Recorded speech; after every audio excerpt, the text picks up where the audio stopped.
So last week, you guys had the privilege of hearing from Wes Pate.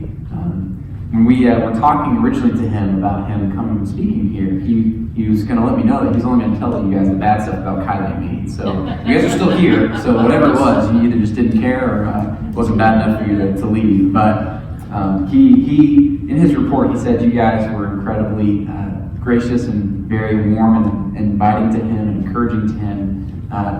I think several of you guys were asking, he is no longer serving in a current church position, but he has been kind of serving just more as a volunteer at another Wesleyan church in our district, and he's really finding a lot of grace in that, a lot of fulfillment in that. So he just appreciated you guys and being so welcoming to him and encouraging him in his ministry. I know he's really grateful for the time with you guys last week. But as far as my time, I got a little sunburnt in Kansas.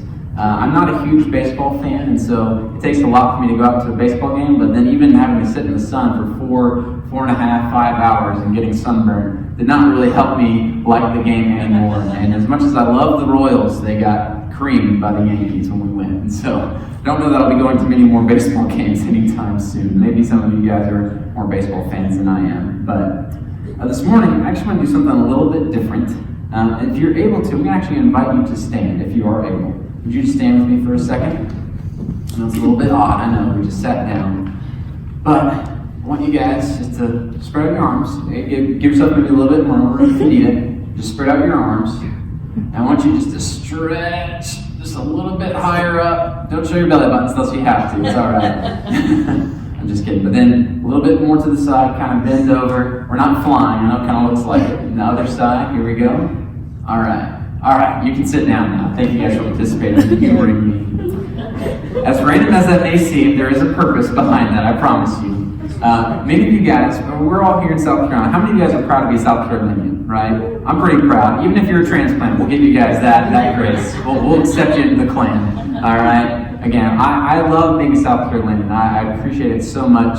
The heritage is always a little bit interesting. It makes for some good conversations here and there, but more or less, I really do enjoy being South Carolina. And the places that we are able to see around here, the waterfalls, the trails, the hiking, the mountains, it's just a paradise to me. I don't like the humidity all that much, and I was talking with Jared even earlier this morning. The humidity just seems like it's been so bad this year. I mean, it went from like maybe 70, 75 degrees, and then all of a sudden it was like 100 degrees with humidity. It was crazy so far this year. But with South Carolina, and especially the symbols that we kind of look to, is we have our state flag, right? We have our palm tree and we have our moon. Now, when I think about a palm tree, I immediately think back to the Revolutionary War, right? Where all the people the British were coming into our ports. They were trying to bomb all our ports and make sure that we didn't have any way to send out cargo ships. And as smart as we were able to put down some palm trees, and I was able to kind of withstand the blast of these cannonballs. But even more amazing, there are places in the world where palm trees will continue to stand. And as many of you know, in the Gulf of Mexico and all around Florida, they basically get by hurricanes at least once or twice a year. I mean, it's pretty much a guarantee you're going to have some form of hurricane blowing around these trees, making sure that there's all sorts of destruction and just chaos. But more often than not, you'll still see these palm trees standing there, right? And a lot of times we'll even see them kind of bent over, like we just kind of did a little bit. And yet somehow they still maintain the roots, they still stand for some reason. It's just amazing that God designed them that way, but they can withstand such tremendous wind force and just even water gushing into the land, they continue to stand. And I talk about all this because today we're going to talk about really what it means to be living sent. And as we continue on this series we're calling Ordinary Heroes, again, we went through this last summer, and this summer we're doing the New Testament characters, maybe some of the people that you may not hear as much about in a lot of other churches and a lot of other sermons. But today we're actually going to be talking about Philip. And Philip was really a very interesting person. We think about him as this great ministerial leader, and he was honestly not a pastor. I want to go ahead and dispel that little, myth there. Philip was not a pastor. He was not a biblically versed man. He knew about Jesus. Obviously, he followed Jesus as a devoted follower of Christ, but he was not a pastor. He was not bred for all that, right? He was not meant to be a church leader.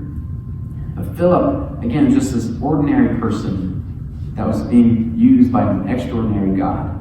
And so the quote that we are going to continue to throw at you guys each and every single week is this quote by G.K. Chesterton. Because the most extraordinary thing in the world is an ordinary man and an ordinary woman and their ordinary children.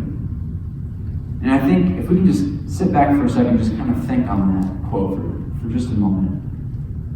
More often than not, we read the Bible and we see these people in Scripture that were very extraordinary. I mean, they had incredible feats of strength, feats of faith, really just trusting the Lord with everything, with no abandon. But sometimes we can kind of put them on a pedestal, right? We can see them as these like unearthly men and women that follow Jesus. And yet we don't really see ourselves in them. And so today, even with Philip's story, the purpose of this series is that we can all see a little bit of ourselves in these biblical characters, even in the New Testament, in the early church. And so Philip, just a little bit of context, he was a man literally just known for being full of wisdom and full of the Holy Spirit. And for those of you that have your Bibles with you, we're going to be in Acts chapter 8, pretty much the entire time this morning. But again, this Philip, he's not the same as the Apostle Philip. It's a different Philip. But the Philip we're talking about today, he was a Greek-speaking Hebrew known for wisdom and for being full of the Holy Spirit. And as the early church is falling under persecution, they're realizing they need to spread out throughout the region. Philip is one of the 7 other people, or deacons, that they sent out from Jerusalem to help spread the gospel and to help establish kind of an infrastructure for churches to be planted throughout the region. And so initially, he was based in Jerusalem along with many of the other early Christian followers. He was sent from Jerusalem to Sebaste, which is the capital city of Samaria. Now, again, that should be a red flag to most of us. We've probably heard about the Samaritan woman and Jesus' interaction with her. And we're actually going to be talking about her later on in the series. But Philip was probably well aware of the Samaritans. He was very well aware of Samaria and all the context that they kind of hold with that name. Now, on one camp, you have the Hebrews, you have the Jews, you have Samaritans. Now, there is not any sort of peace, there is not any sort of good mindfulness, there's not a good attitude from one group or the other. They hated each other, quite honestly. They could not stand each other. They were inbreds, they were the worst of the worst, and these were God's chosen people. So there was always kind of this tension there. And growing up as a Hebrew, Philip probably had been well versed in all the nastiness and all the junk that comes with being a Samaritan or even knowing a Samaritan. And yet that's exactly where he is sent by the church. And so even then, we already kind of see this willingness in Philip, this ordinary man, this ordinary businessman who has knowledge and he's using it already for God's purpose. And that sounds good and that sounds great. And so he goes to Samaria. He has an incredibly fruitful ministry. We see all the way through Acts 4 and 8. We see that he's been going through the word that's scattered. So Philip went to a city in Samaria and proclaimed the Messiah there. And when the crowds heard Philip and saw the signs that he performed, they all paid close attention to what he said. For with shrieks impure spirits came out of many, and many who were paralyzed or lame were healed. In verse 8, it says that there was great joy in that city. I mean, that's the kind of ministry that Philip was helping bring about in this town. It's very fruitful. It's very positive for him. And I'm sure Philip, in the back of his mind, is kind of thinking to himself, Lord, you finally have directed me in somewhere I can flourish. I feel like I'm doing exactly what I'm supposed to be doing. And yet, as soon as it gets good, he comes across some conflict, and he has Simon, Peter, and John come. And they have to talk with this guy. His name is Simon the Sorcerer. It sounds like a very fancy guy. Basically, he was trying to buy his way into God's kingdom, trying to buy spiritual gifts. He thought it was something like you could just put a payment down on and that would get you all these gifts. And so obviously they talked him out of that and they rebuked him. But as soon as all that is over, Simon, Peter, and John, they leave to go back to Jerusalem. And they instruct Philip to continue to build this ministry there in Samaria. And Philip, as he's probably preparing to go and share the gospel with more people in throughout Samaria, he's instructed by an angel of God to go south through the desert road back from Jerusalem into Gaza. That's in verse 26. And so, already off the bat, we have this kind of tension already. Philip has just had an incredibly fruitful time. We don't know exactly how long he was in Samaria, but we know that it was fruitful. He was accomplishing exactly what he was supposed to be doing. and yet God moved him from that. Can anyone else relate to that? We have moments in life, we have seasons of life where we feel like we're doing exactly what we're supposed to be doing. We feel like we're flourishing. We feel like life cannot possibly get any better, right? This has got to be the tip of life. And yet, in God's way that he often does, he finds a way of humbling us and showing us that there's more for us after all. And so, Philip, showing his character and showing that he is a man that is truly dedicated to Christ, he goes to Gaza. And so in verse 27 it says, so he started out, and on his way he met an Ethiopian eunuch, an important official in charge of all the treasury of the Kandake. That's just a fancy word for meaning the queen of the Ethiopians.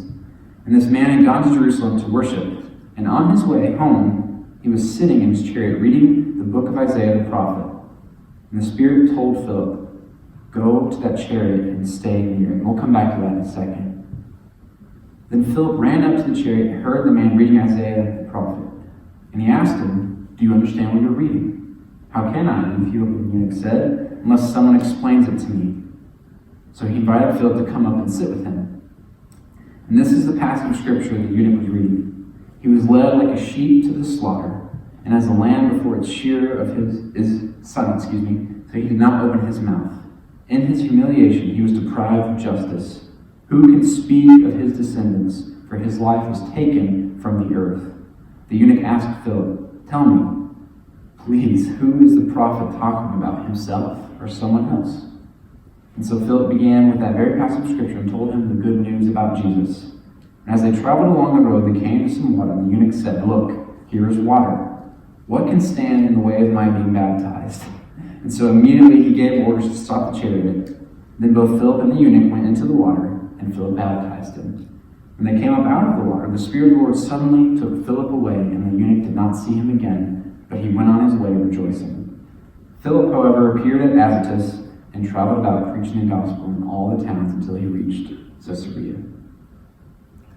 Now again, it sounds like a pretty ridiculous life. We think through all of it, what just happened, right? He'd gone and had this incredible ministry. He's on the way doing exactly what God called him to do, and yet even that is kind of interjected by this opportunity to talk to this eunuch. And all the Lord tells him to do is to go to that chariot and stay near it. And I don't want to undermine the significance of this. You see, for a eunuch, there's likely this connotation that he may have even been a homosexual. He may have even been someone that was not really in good standing, if you will, with all the Jewish laws. Most likely, as a socioeconomic status, he was very rich, being the treasurer of the queen of the Ethiopians.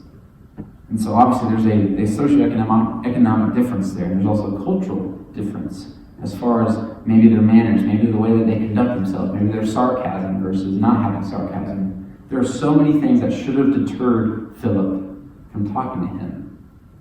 And yet the Lord tells him to go to that chariot and stay near it. And even then, in that little moment, we see a little bit more of a character of Philip just saying, you know what, Lord, it doesn't make sense to me. I don't really know why I'm here. I don't really know what you want me to do, but I'm going to be available. And so he goes to that chariot, he stays near. Eventually, of course, he runs up and talks to him. And so again, Philip is not this incredible Christian, right? He's not a professional Christian, but he's just this guy.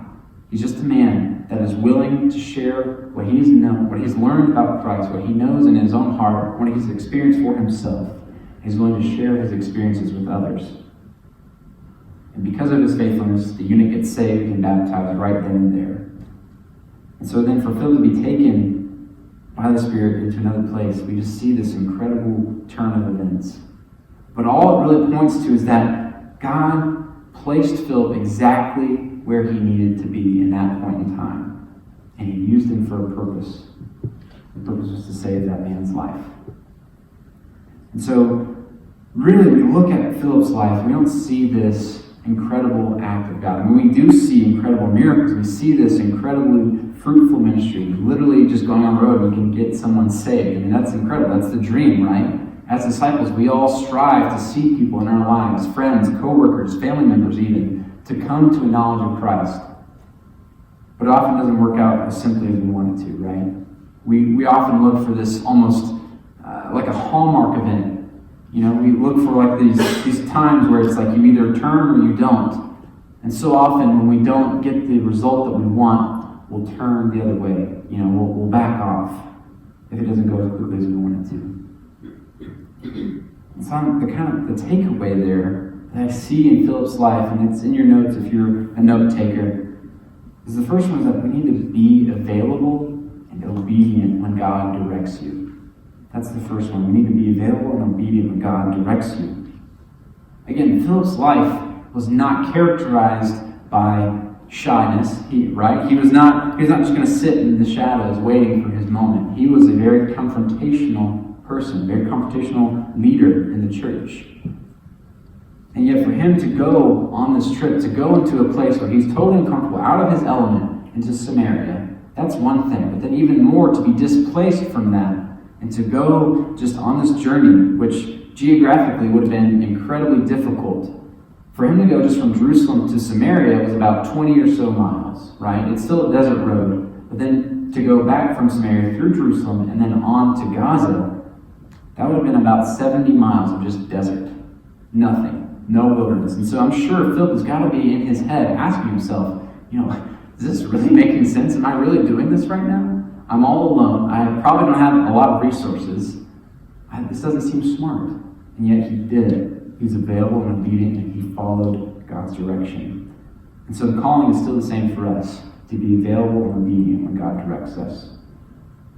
The second is that making small decisions every day builds our ability to make big decisions. In other words, we can go through life totally thinking that we are right with God. We can go through our life thinking that we are accomplishing exactly what we're supposed to be accomplishing for God and for His purposes. We talk about the 2020 vision. We talk about seeing this need in our community. And just giving a little bit of money does help, certainly. But if we expect to see fruit from that, it has to be something we are molding in ourselves. It has to be a habit we build up in our own lives. And so even small decisions like just saying, you know what, I'm going to wake up a few minutes early this morning and take a little bit more time in my Bible. It may be as simple as that for some of us. For others, it may be more complicated than that. It may be possibly even, making a new habit, making a spiritual discipline. Maybe it's fasting, maybe skipping a meal. I think spiritual habits are some of the things that we can kind of forsake in our world today. And I think our world desperately needs us to continue to look to these spiritual disciplines, to have this experience, these small decisions, so we can actually be prepared for these big moments, these big times in our life where we have someone come to us and approach us and say, hey, I really need some counsel here. Or maybe in your own life, maybe it doesn't even have to be a sin. It can just be something that you're struggling with. And maybe you've had to make small decisions all along the way. Any parent can relate to that, right? We assume that we're just going to build them up every single day. And eventually we get to about 18 years old and it's just like, let's hope it turned out all right? That's kind of where that's at. It's kind of similar in our walk with God as well. Those small moments every single day will eventually build up to where we can actually be trusted with big decisions. And the third one, I know I'm working through them pretty quickly, but the third one is that evangelism is not like a light switch. It's about being molded and strengthened every single day. Again, I know I've already talked about baseball, but I don't want to stick with athletes too much. But athletes, artists, professional craftsmen, they all need to practice good habits, right? If you have a plumber that you have to call up and work on some issues in your home, if he has not been practicing for a couple of years, or even, let's go ridiculous, let's say 10 years, are you really going to trust him to do what you need him to do? Or better yet, have you ever had a moment when you go to the doctor and you say, well, I've been out of practice for about 15, 20 years. Are you going to let that guy operate on you? No. We're not going to trust someone to do that. In the same way, God calls us to make disciples. God calls us to be salt and light in our world, in our community. But if we're not practicing the habit, we're not practicing His presence in our own lives, literally, inviting Him to be a part of our daily life, having a conversation with Him ongoing throughout the day. If we're not doing that, can we really expect to see fruit in our lives when we have moments where we have people come to us and again are seeking out hope, they're thirsting for hope? So evangelism really is more about being molded and strengthened every day. If you want to know what the key is to evangelism, it's discipleship. It's actually kind of more like a cycle where we see people being saved, we see people coming to a knowledge of Christ and being molded by Him every single day. And it has to be true for us as well. We have to be molded and ready to evangelize to the broken and the lost in our world. One of the things I think about, even in my life, in my ministry calling, and all of my professional ministry, if you will, it wasn't just this hallmark event. It really wasn't. It was really more of a steady, just kind of being directed, if you will, by God. My ministry really my process, if you will, looked more like me just being rededicating my life to Christ, and then allowing Him to use me, use my gifts for His purpose. And after that, I sought out a church role, and after that, I accepted God's prompting to seek a co-pastor with my wife. Right? Like, these things don't just happen overnight. Sometimes they do. And I think that is true. That's a valid thing. But I think more often than not, and again, not everyone's called to vocational ministry, but everything that we do with God, more often than not, it's going to come through just small little moments, small little blips on the radar, if you will. And those small things do accumulate. They do. Coming to church sometimes, and even for some of you, may have been just a test of faith this morning. Some of you getting out of bed may have been just a victory, if you will, for faith. But all those small victories, asking God, Lord, I just need your help. I need your wisdom right now. Give me some grace. Asking God to see you through your day. Asking God to get you through this hard conversation at work. Getting you through the last week of school for some of us educators.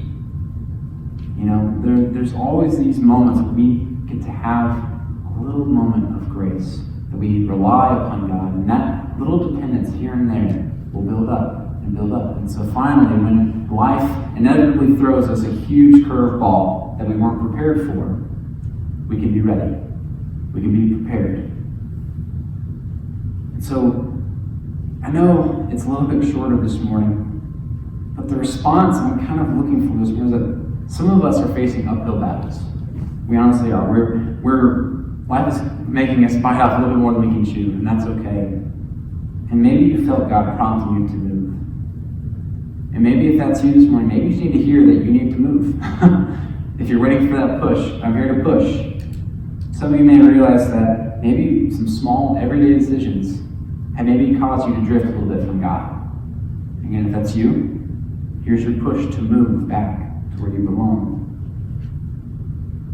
I think the majority of us in the room, we kind of find ourselves in a place of contentment, right? We find ourselves in comfort more often than not.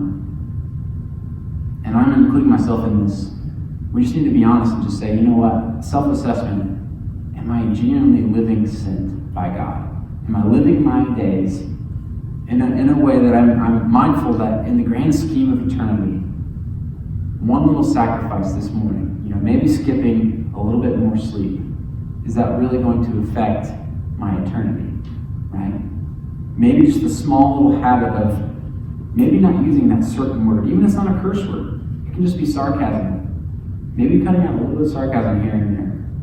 Maybe watching a little less TV. Maybe watching a little less of YouTube or social media. We could all benefit from that, I'm sure. But just spending a little less time in those things and actually refocusing that time, reappointing that time, redeeming that time for God. I think those small little decisions will all build us up in a place where we can actually be used by God. And I think that will actually lead us into being living sent by God on mission. And so Philip's life, again, was not built on these ridiculous accomplishments. While he was accomplished, he was fruitful. It was not something that just happened because he had greatness thrust upon him, right? It was actually just these small decisions to say, you know what, I'm going to be faithful here. Okay, you know what, I'm going to be faithful here. Okay, I'm going to be faithful here. Every step of the way. And each of us can benefit from that. Each of us need that kind of faith. I do. It's not just you, it's me too. And so I want us to live like palm trees, if you will. I want us to be able to bend and not break. And so where the Lord is directing us, if He's telling us to bend this way, we need to bend that way. If He's telling us to bend this way, we need to bend that way. All these small moments of being available and obedient, all these small decisions building every day build up to big things. And so evangelism and seeing our community impacted by God, it's not going to happen necessarily overnight. It's not. But if we can be faithful, if we can look in the mirror and say, you know what, I am dedicated to following Christ. I'm confident in where I'm at in my faith. I know where I stand, and I'm willing to seek others out that may not be as sure as I am. I think our world could be a better place because of that, don't you? I really do. I believe that. So I'm going to pray this morning, and I know it's been a little while since we've offered this, but if anyone wants to pray here at the altar, you're more than welcome. You don't have to tell me all the details. We're not here for all that. But if you know that you need to move in a certain way, whether that's back to God, maybe that's moving in a direction that you're just not comfortable with. Maybe it means being moved in a place where you're totally out of your element, out of your comfort zone. But you know that God's calling you to move. You need to be obedient. I want to be obedient to that. I want you to be obedient as well. So would you pray with me this morning? Father God, Lord, we just need you this morning. Lord, we need you every step of the way. God, we confess, I confess, that there could be days, there could be moments where I don't depend on you. But we've all fixed that. We've all felt shame. We've all felt guilt from that.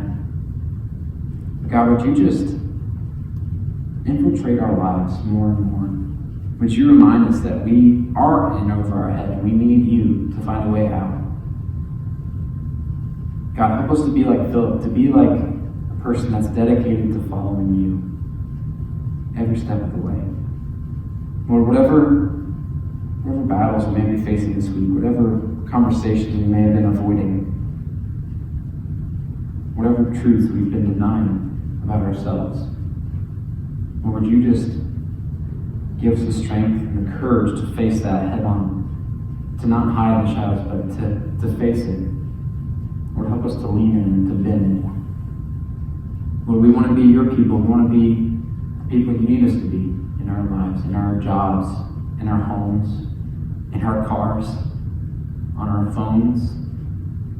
Lord, every facet of our lives, we want it to be immersed in you and in your spirit. So Lord, if there's anything in our lives that's not immersed in you, would you just reveal that to us even right now in these moments?